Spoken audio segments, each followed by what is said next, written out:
protected the survivor's identity. There's one case where they revealed the survivor's name, but they still are not revealing the FBI file that she has requested with the information about who abused her. And we know from one of the documents that was released, a new document in 2019, an email, that there were 10 co-conspirators, but they're not releasing the information about this. They're not releasing some simple things like the FBI witness interviews with the survivors, which would tell us which other men are involved. But Massey and I are going to continue the fight. The survivors are going to fight. We're going to see that justice is done. Bradley Edwards, what else is in the Epstein files that you know they could release? Well, currently they haven't released anything. Literally nothing. The only thing they've done is placed a bunch of pretty random documents from court files onto the internet so that people can start searching them, and since there's a volume of them, make people believe that they've released something. They've released nothing. So what you start with is 302s. Those are FBI statements of witnesses, victims, where they have named who are the abusers, who are the co-conspirators, what did Jeffrey Epstein do, and when did he do it.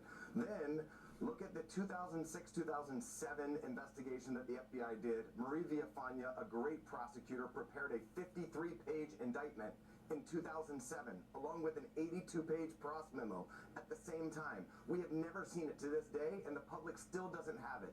No explanation whatsoever. 2011, they interviewed Virginia Roberts. She gave a detailed 302. We only have the redacted version. It's not even out there yet.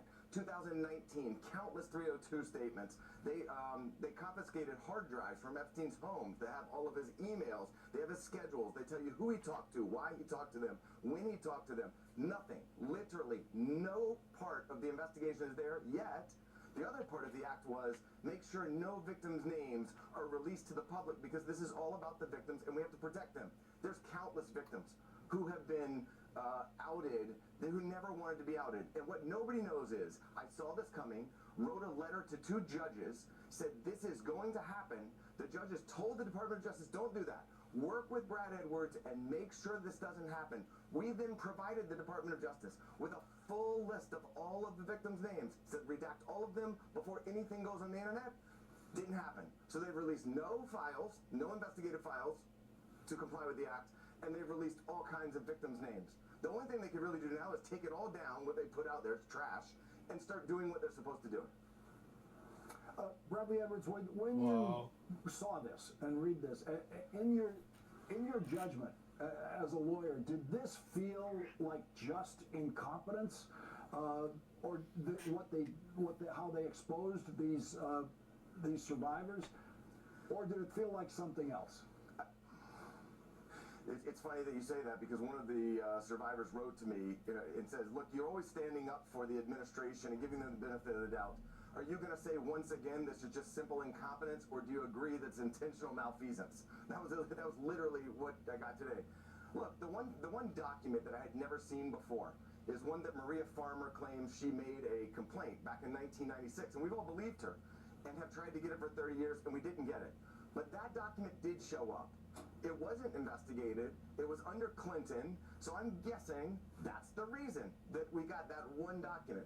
Outside of that, there's been absolutely nothing about any of the investigations that have happened related to Jeffrey Epstein. I have met with lawyers that work for DOJ and SDNY. They're not incompetent, so I guess that just leaves no other possibility. I mean, we have to start thinking. If you're not doing your job, you're not following the law, you're not incompetent, this has to be intentional. It's an affront to the victims. It needs to stop now, like tonight. We need to squeeze in a commercial break here. When we come back, I just want to ask to intimidate them and to try to silence them.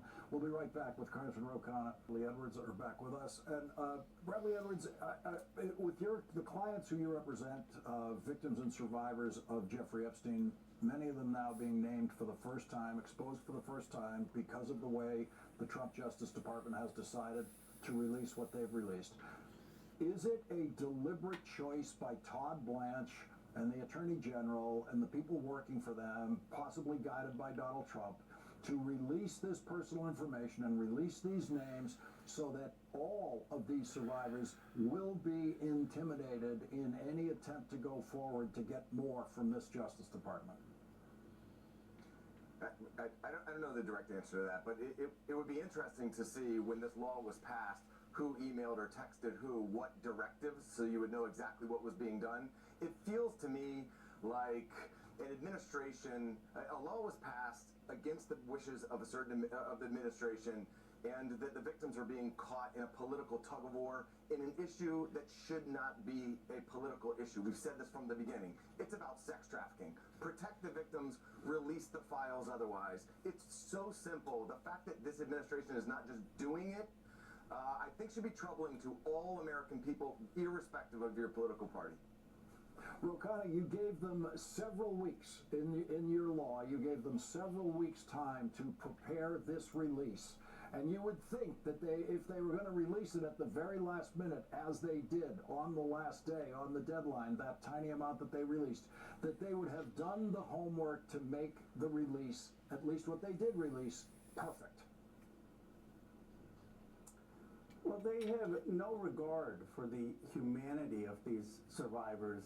You know, I was shocked by Sarah Fitzpatrick's reporting at The Atlantic that Pam Bondi was supposed to meet with the survivors on the day before the release, and she canceled the meeting. She didn't even meet with them. She hasn't talked to Bradley Edwards. And the reality is they just view these survivors as disposable. These were girls who were from the working class. Sometimes they didn't have a father. They were preyed on by wealthy men. And what the Department of Justice seems concerned about is protecting these rich and wealthy men. They're not releasing the statements of the survivors, the FBI interviews, which show who other rich and wealthy men actually were on the rape island, who abused them. And they're drowning us with legalese. It's not that complicated. We have the survivor statements to the FBI. If they just release them, they protect the victim's identity, and they release them, the American public will know who are the other people involved. And the one document that does say there are 10 other co-conspirators should put to rest this idea that there were not other rich and powerful men involved. We know there were. Just get those names out. We are perhaps 3 years away from there being a Democratic administration with an Attorney General and a Justice Department that would release everything that these people have not released. The only option to prevent that will be the destruction of documents for which they would need a Donald Trump pardon after the fact. Bradley Edwards, might we have to wait 3 years to get a real Justice Department working to get this information? I would hope that. I will say that we are working with a few good-intentioned lawyers at the prosecutors at the Southern District of New York that have started pulling some of the mistakes off for us. So I do think there are good people there that hopefully eventually follow this law. I mean, it's such a simple one to follow. I can't imagine it can be delayed for too long, and the victims don't get harmed much more in this process. I really hope we don't have to wait 3 more years. That would be absurd given how simple this process should be. Congressman Khanna, might it come to that? Might it just have to wait for another president and another attorney general to dig into what this corrupt administration has done? I certainly hope not, because these survivors have already been waiting decades. And I spoke to Bradley Edwards and some of the survivors today. I mean, some of them are prepared to come back to the Capitol and relive the trauma a third time, which will continue to up the pressure. But the one thing I do think a future Democratic administration will do, in addition to releasing whatever wasn't released, is prosecuting people who have violated the law. And people should understand that this is not something that they just comply with Donald Trump's whims or Pam Bondi's whims. They are obstructing justice. If they are releasing names carelessly, that's an obstruction of justice with what the law is. If they are redacting things excessively, they are obstructing justice. If they are hiding documents to protect rich and powerful people, they are obstructing justice. And I certainly believe the next Democratic president should prosecute that. Congressman Ro Khanna, Attorney Bradley Edwards, thank you both very much for joining us tonight. Thank you. Thank you very much, Lawrence. Thank you. And coming up, Chikondi means love. That's next.